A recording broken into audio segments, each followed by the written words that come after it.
दोस्तों, बिहार में पंचायत कचहरी सचिव की नई वैकेंसी आई है। नोटिफिकेशन जारी हो गया है, फॉर्म भराना भी शुरू हो गया है। तो चलिए आप सभी इस वैकेंसी के बारे में फुल डिटेल्स जानकारी देखिए सबसे आपके लिए ज़रूरी है, फॉर्म तो आप भर दीजिएगा, लेकिन मेन है सिलेक्शन। तो कहाँ से कैसे क्या फॉर्म भरना है, कहाँ पर आप फॉर्म भरिएगा जहाँ पर कट ऑफ कम जाएगा, जिससे आपका सिलेक्शन हो जाए कम मार्क्स के बावजूद भी। तो सभी चीज़ों के बारे में इस वीडियो में आप लोगों को बताने वाले हैं। तो पूरा आप सभी इस वीडियो को देखिए, आपको A to Z जानकारी मिल जाएगा। सबसे खास बात यह है दोस्तों कि ये जो वैकेंसी है 12वीं पास पर, अगर आप 12वीं पास है तो भर सकते हैं। सीट भी देखिएगा तो यहाँ पर अच्छा सीट है, टोटल 1583 सीट है। तो कैसे क्या सिलेक्शन होगा, एज लिमिट क्या कुछ है, मेरिट कैसे क्या बनेगा, तो चलिए आप सभी A to Z जानकारी देखिए। और देखिए, अगर आप सरकारी नौकरी की तैयारी करते हैं तो बिहार से स्पेशल हर एक व्यक्ति के बारे में आप लोगों को अपडेट देते हैं, साथ में तैयारी भी करवाते हैं। अगर आप पहली बार चैनल पर आए हैं तो फटाफट चैनल के साथ जुड़ जाइए। ये रहा आपके सामने ऑफिशियल नोटिफिकेशन, फॉर्म भराना शुरू हो गया। तो आपके लिए सबसे मेन ये है कि फॉर्म ऐसे जगह आप फिलअप कीजिए जहाँ कट ऑफ कम जाए, जिससे आपका सिलेक्शन हो जाए। तो इसके बारे में भी आप सभी को बताने वाले हैं। तो चलिए full details A to Z जानकारी देखिए। तो यहाँ पर वेबसाइट देखिएगा तो ps.bihar.gov.in, ये जो वैकेंसी है दोस्तों बिहार सरकार पंचायती राज विभाग से संबंधित है। अब यहाँ से एक एक करके डिटेल्स देखिए। तो सबसे मेन यहाँ पर ये देखिएगा तो इस भर्ती के लिए जो क्वालिफिकेशन रखा गया 12वीं रखा गया है। अगर आप आर्मी है तो आप बिल्कुल इस फॉर्म को भर सकते हैं।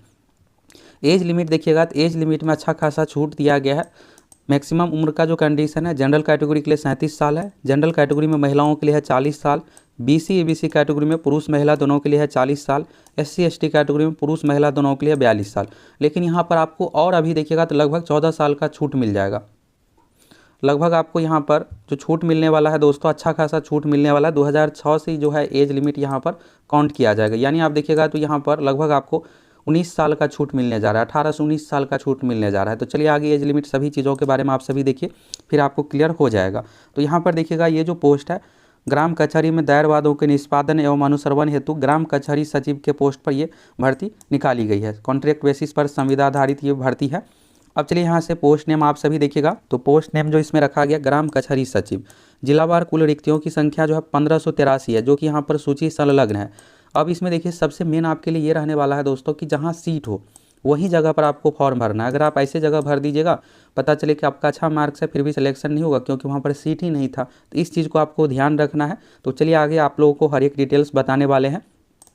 क्वालिफिकेशन की बात करें तो यहाँ पर इंटरमीडिएट 10+2 उत्तीर्ण अगर आप है, राज्य सरकार द्वारा घोषित समकक्ष अर्हता तो 10+2 यहाँ पर मांगा गया किसी भी विषय से। तो आप ये बिल्कुल इस फॉर्म को भर सकते हैं। जिलावार रिक्तियों का देखिएगा तो ऑफिशियल वेबसाइट पर यहाँ पर ps.bihar.gov.in, जो कि पंचायती राज विभाग से संबंधित है, इस पर आप देख सकते हैं। तो पहला जो कंडीशन है दोस्तों, भारत का नागरिक होना चाहिए, 10+2 होना चाहिए। अब देखिए एज लिमिट के बारे में आपको शुरू में बताए थे, तो यहाँ पर देखिएगा अधिकतम उम्र सीमा जो है आपका 22 जून 2006 के अनुसार काउंट किया जाएगा। देखिए बिहार में ये रूल रहता है कि कोई वैकेंसी अगर 10-15 साल से नहीं आई रहती है तो जब आई रहती है उसी अनुसार काउंट किया जाता है। तो ये कई सालों से नहीं आई थी, हो सकता है ये भी कारण हो सकता है, नहीं तो यहाँ पर छूट इसलिए भी दिया गया होगा कि जिससे ज़्यादातर लोग इस फॉर्म को भर पाए। तो अधिकतम उम्र सीमा आपका जो है यहाँ पर इस अनुसार रहने वाला, आरक्षित के लिए पुरुष के लिए 37 साल। तो 2006 का मतलब यहाँ पर ये हो, अभी देखिएगा 2025 आ गया तो आप 24 समझिए। तो इस तरह से देखिएगा 18 साल इधर और हो गया, तो इसमें आप 18 और ऐड कर दीजिए। तो यानी देखिएगा तो यहाँ पर लगभग 55 साल के अनुसार अगर एज है तो भी आप इस फॉर्म को भर पाइएगा। तो यहाँ पर दिया भी है एक जगह गाइडलाइंस में कि अधिकतम उम्र जो है यहाँ पर 55 साल से अधिक ना हो, तो आप यहाँ पर कर सकते हैं। चलिए यहाँ से एज लिमिट को लेकर हो गया। जनरल कैटेगरी के लिए 37 साल, जनरल कैटेगरी में महिलाओं के लिए 40 साल, BC ABC यानी पिछड़ा वर्ग अत्यंत पिछड़ा वर्ग पुरुष महिला में 40 साल, SC ST में 42 साल। लेकिन ये जो भी एज है 2006 के अनुसार काउंट किया जाएगा। तो 2006 में अगर आपका 37 साल है तो बिल्कुल भर पाइएगा। अभी अगर आपका 37 साल है तो भी आप भर सकते हैं। तो यहाँ से क्लियर हो गया आप सभी को कि 2006 के अनुसार ही यहाँ पर काउंट किया जा रहा है। तो यानी आपको इसमें देखिएगा तो अच्छा खासा छूट आपको एज को लेकर मिलने वाला है। तो चलिए यहाँ पर आयु के बारे में देखिएगा तो जिस पंचांग वर्ष में नियोजन किया जा रहा है उस वर्ग की पहली आयु, ये गाइडलाइंस है। तो यहाँ पर कट ऑफ डेट तो दिया ही गया। यहाँ पर अधिकतम उम्र सीमा 55 वर्ष रखा गया है कि 55 वर्ष से अधिक अभी के अनुसार नहीं होना चाहिए। इसके बाद देखिएगा, देखिए एज को लेकर आपको डाउट हो रहा होगा, तो एज में आप सीधा सा ये समझिए कि अभी के अनुसार 37 साल है, लेकिन ये काउंट कब से किया जा रहा है 2006 से, तो यानी 18 साल पीछे से काउंट किया जा रहा है। तो इसमें अगर आप 18 साल और जोड़ दीजिएगा यानी 55 साल अभी भी अगर आपका उम्र हो रहा है इस अनुसार, तो आप बिल्कुल इस फॉर्म को भर पाइएगा। तो सीधा सा आपको क्लियर हो गया यहाँ से। चलिए इसके बाद है आरक्षण का लाभ, तो बिहार के निवासियों को दिया जाएगा कैटेगरी वाइज यहाँ पर जो भी है। और इसमें देखिएगा तो जो भी सीट है, तो सीट यहाँ पर कहीं पर महिलाओं के लिए है, कहीं पर SC ST के लिए है, कहीं पर सभी के लिए है। तो उस अनुसार देख करके आपको फॉर्म भरना है। नियोजन की प्रक्रिया कैसे क्या होगा, तो आवेदक के द्वारा किसी एक प्रखंड में एक पंचायत में ऑनलाइन आवेदन किया जा सकता है। तो यानी आप रेंडमली कहीं भी एक पंचायत में और एक प्रखंड में आवेदन कर सकते हैं। तो इसके बारे में यहाँ पर हो गया। इसके बाद ऑनलाइन आवेदन ps.bihar.gov.in के माध्यम से करना। आवेदक द्वारा भरी गई सूचना, मूल प्रमाण पत्र, काउंसलिंग के समय सब कुछ आपका चेक होगा। इसके बाद ही आप इस पोस्ट के लिए योग्य रहने वाला है। इसके बाद देखिएगा वेबसाइट पर शपथ पत्र भी दिया गया है। शपथ पत्र में ये रहेगा कि जो भी आप क्वालिफिकेशन डिटेल्स ये सब चीज़ें दे रहे हैं बिल्कुल सही है, इसलिए यहाँ पर शपथ पत्र लिया जा रहा है, जिससे अगर बाद में फेक पाया जाएगा, फर्जी पाया जाएगा, तो फिर आपके खिलाफ कानूनी कार्रवाई भी की जा सकती है। इसलिए अगर आपके पास सही डॉक्यूमेंट जो भी है उसी अनुसार फॉर्म भरिएगा, गलत जानकारी दे करके फॉर्म नहीं भरिएगा। इसके बाद देखिएगा ऑनलाइन आवेदन में किसी प्रकार का गलती पाए जाने पर डॉक्यूमेंट को लेकर तो आपकी उम्मीदवारी रद्द की जाएगी। और यहाँ पर एक मेन है कि जहाँ पर रिक्ति नहीं है जिस पंचायत में, ऐसी जगह आप फॉर्म नहीं भरिए। अगर आप भरिएगा तो फिर आपका सिलेक्शन ही नहीं होगा, क्योंकि वहाँ पर सीट ही नहीं था। ये चीज़ ध्यान रख करके आपको भरना है। अब मेधा सूची कैसे बनेगा, तो देखिए इसमें एग्जाम नहीं लिया जाएगा। तो आप में से कौन कौन चाहते हैं कि ये सब जितनी भी तरह की बहाली आती है सैलरी ठीक ठाक मिले और एग्जाम के आधार पर सिलेक्शन हो, कमेंट करके ज़रूर बताइएगा, क्योंकि एग्जाम वाला बेस्ड रहता है परसेंटेज मार्क्स से। तो देखिए इसमें सैलरी जो है दोस्तों बहुत कम रखा गया। संविदा के आधार पर नियोजन हेतु निर्धारित प्रति माह मानदेय जो है 6,000 रुपये है। तो यहाँ पर सोच रहे होंगे कि क्या हमें भरना चाहिए या नहीं, तो देखिए आपको फॉर्म बिल्कुल भर देना चाहिए। आने वाले टाइम में सैलरी बढ़ाया भी जा सकता है। देखिएगा टोला सेवक ये सब का पहले सैलरी 10,000 था, 10,000 से बढ़ा करके सीधे 25,000 कर दिया गया। आने वाले टाइम में ये भी 15,000 तक जा सकता है, सैलरी बढ़ाया जा सकता है कभी भी। तो ये है। और मैं देखिएगा तो ये ग्रामीण सेक्टर का जॉब है, जो गांव में रहते हैं उसके लिए बेहतर है। तो अगर आप ग्रामीण आपके फैमिली में जो भी है घर पे रहते हो तो उसको ज़रूर आप भर दीजिएगा। अगर सिलेक्शन हो जाता है तो आपके लिए बेहतर रहने वाला है। एज को लेकर क्लियर हो गया, सैलरी के बारे में देख लिए। अब यहाँ पर देखिए मेरिट कैसे क्या बनेगा। तो देखिए 10+2 में जो भी आपका मार्क्स है उसके अनुसार मेरिट बनाया जाएगा। लेकिन यहाँ पर सिलेक्शन होने का अधिक जो चांस है जिसका ग्रेजुएशन कंप्लीट है। स्नातक डिग्रीधारी को देखिएगा तो 10% अंकों का अधिक वेटेज दिया जाएगा। और अगर आप स्नातकोत्तर का मतलब होता है पीजी का मतलब हुआ MA, MSc, MCom, MTech, ये सब डिग्री हो गया स्नातकोत्तर यानी पीजी लेवल का, पोस्ट ग्रेजुएट लेवल का डिग्री। स्नातक क्लियर हो गया। BA BSc के लिए आपको 10% अंक का वेटेज मिलेगा। पीजी अगर आप किए हैं तो 20% अंक का वेटेज मिलेगा। यानी हायर क्वालिफिकेशन वालों को सीधा यहाँ पर 30% का वेटेज मिल रहा है। और 12वीं में जो भी आपका परसेंटेज मार्क्स रहेगा उस अनुसार मेधा अंक दोनों को तैयार करके बनाया जाएगा। अब आप सोच रहे होंगे कि ग्रेजुएशन नहीं किया है तो भरना चाहिए या नहीं। तो देखिए यहाँ पर ज़्यादातर तो वेटेज यहाँ पर 12वीं का ही है, तो 12वीं हो गया। अगर ग्रेजुएशन है, पीजी है, तो आपको और यहाँ पर अधिक वेटेज मिलने वाला है। अब देखिए जो पहले से यहाँ पर ये ग्राम कचहरी पोस्ट पर काम किए हैं तो ऐसे लोगों को यहाँ पर वेटेज दिया जाएगा। 12.5% का दिया जाएगा। एक साल के लिए 2.5% का यहाँ पर वेटेज दिया जाएगा। इसके बारे में यहाँ पर है। और मैक्सिमम यहाँ पर जो भी साल है उस अनुसार तो 12.5% का एक्स्ट्रा वेटेज मिलने वाला है।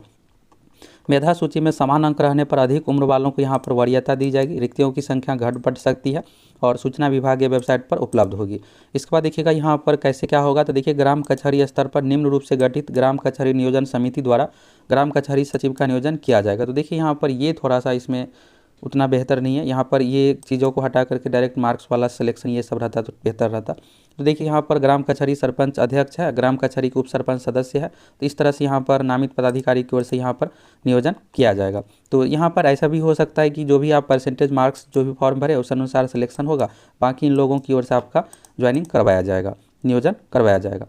अब देखिए यहाँ पर संविदा के आधार पर नियोजित व्यक्ति ना तो सरकारी सेवक माने जाएंगे, ना ही सरकारी सेवकों के अनुसार किसी सुविधा के हकदार माने जाएंगे। ये इसलिए लिखा हुआ है कि बाद में आप ये नहीं ऑब्जेक्शन कीजिएगा कि हमें भी सरकारी नौकरी के अनुसार सारी सुविधाएं दी जाए, इसलिए यहाँ पर स्पष्ट लिख दिया गया है।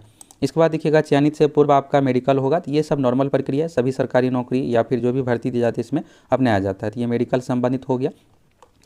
तो यहाँ से दोस्तों आप सभी फॉर्म भरने के लेकर क्या कुछ क्वालिफिकेशन है, कैसे क्या सिलेक्शन होगा, ये तो आपको क्लियर हो गया कि यहाँ पर 12वीं में मार्क्स के आधार पर अगर आप ग्रेजुएशन कंप्लीट है तो आपको और एक्स्ट्रा वेटेज मिलेगा। पीजी कंप्लीट है तो और उससे भी अधिक वेटेज मिलेगा। ये हो गया। अब जो भी मार्क्स रहेगा उस अनुसार यहाँ पर आपका मेरिट तैयार होगा, फिर आपका नाम आएगा, काउंसलिंग होगा, डॉक्यूमेंट वेरिफिकेशन होगा, फिर जहाँ पर जो सीट है उस अनुसार आपका सिलेक्शन हो जाएगा।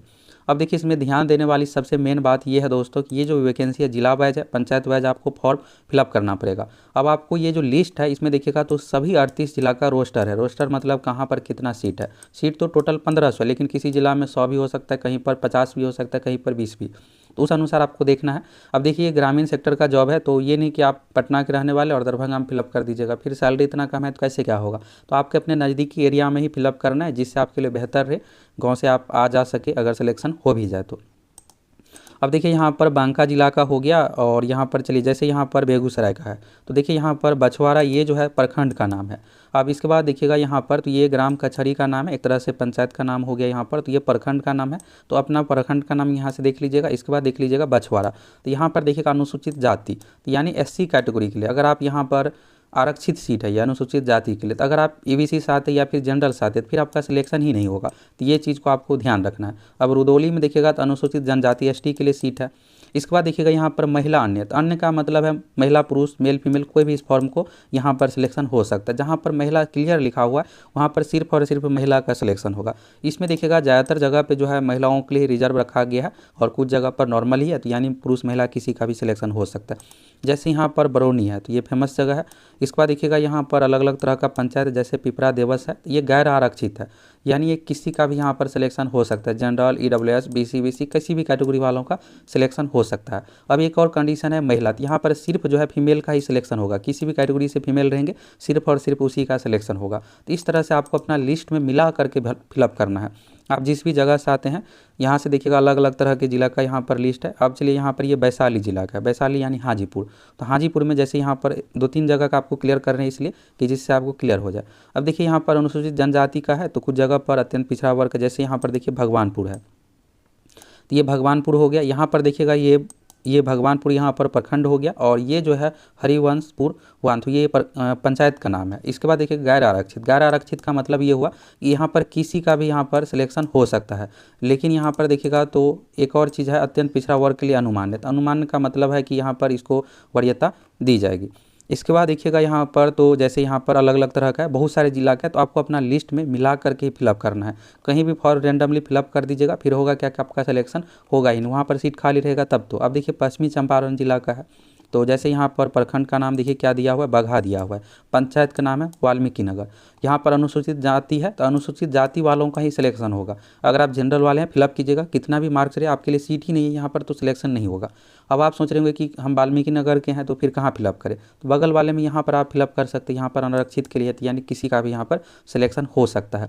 और यहाँ पर देखिएगा तो पिछड़े वर्ग की महिलाओं के लिए यहाँ पर स्पेशल रखा गया है, तो ये सब चीज़ों को ध्यान में रख करके आपको फिलअप करना है। तो यहाँ से पूरा लिस्ट में मिला लीजिएगा। आप जिस जिला से आते हैं कहीं भी फॉर्म भर सकते हैं, लेकिन बेहतर होगा कि जहाँ आप रहते हैं वहीं फिलअप कीजिएगा, जिससे आपको सिलेक्शन होने के बाद आपके लिए सहूलियत रहे। अब आप सोच रहे होंगे कि ये लिस्ट कहाँ से डाउनलोड करें, तो ये ऑफिशियल वेबसाइट है। चलिए यहाँ से ऑफिशियल वेबसाइट पर, तो ये देखिएगा दोस्तों ps.bihar.gov.in पंचायती राज विभाग का ऑफिशियल वेबसाइट है। इस वेबसाइट पर आने के बाद यहाँ पर देखिएगा सबसे ऊपर में है click here to apply online application ग्राम कचहरी सचिव, इस लिंक पर क्लिक कीजिएगा। यहाँ पर एडवर्टाइजमेंट है, यही नोटिस है, ये लगभग 30 MB का है, तो थोड़ा डिले होगा। अगर आपका नेट स्लो है तो ये डाउनलोड कर लीजिएगा। डाउनलोड करने के बाद अपने जिला का, सभी 38 जिला का देख लीजिएगा पंचायत वाइज यहाँ पर किसके लिए सीट है, SC ST EBC महिला पुरुष, तो उस अनुसार देख लीजिएगा। और जहाँ पर आपके लिए परफेक्ट सीट रहे उसी अनुसार आपको फॉर्म भरना है। और यहाँ पर अप्लाई ऑनलाइन का लिंक है, इस पर क्लिक कीजिएगा, अप्लाई कर सकते। देखिए यहाँ पर फॉर्म का डेट तो सबसे मेन है दोस्तों, 29 जनवरी तक की फॉर्म का डेट है। 16 जनवरी से फिलअप होना शुरू है, 29 जनवरी, तो लास्ट डेट से पहले आप सभी फॉर्म फिलअप कर लीजिएगा। और कुछ भी डाउट हो तो आप सभी कमेंट करके ज़रूर पूछ सकते हैं। और देखिए एक वीडियो में आप लोगों को फॉर्म भरने को लेकर भी प्रक्रिया बताने वाली एक और वीडियो आने वाला है कि कहाँ कहाँ किस किस पंचायत में फिलअप कीजिएगा तो कम मार्क्स पर सिलेक्शन हो जाए। तो अगर आप पहली बार चैनल पर आए हैं तो फटाफट चैनल के साथ जुड़ जाइए।